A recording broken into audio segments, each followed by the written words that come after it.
कहीं सोना निकलता है कहीं कंकण, कहीं सोना निकलता है कहीं कंकण, पर जिस पर रखा भरोसा वही निकला कातिल खंजर, पर जिस पर रखा भरोसा वही निकला कातिल खंजर। શું આવું આપણા ભારત માટે અમેરિકન રાષ્ટ્રપતિ ટ્રમ્પ સાહેબે નથી કર્યું? શું આપણી પીઠમાં ખંજર નથી ભોંક્યું? કેમ કે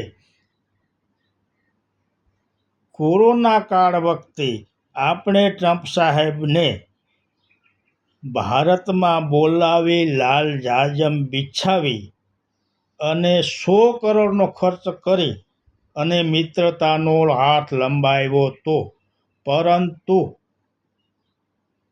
હમણાં ટેરિફ ટેક્સ કહે છે. ટેરિફ ટેક્સ નાખીને શું અમેરિકાએ ટ્રમ્પ સાહેબે આપણી પીઠમાં ખંજર નથી ભોંક્યું? શું આવા મિત્રો હોય? આના કરતાં તો આપણું જૂનું મિત્ર રશિયા, જે ક્યારેય આપણને દગો નથી આપતું, દર વખતે દર દુઃખમાં આપણો ભાગ લે છે. માટે સારા મિત્ર બનાવો. જય માતાજી.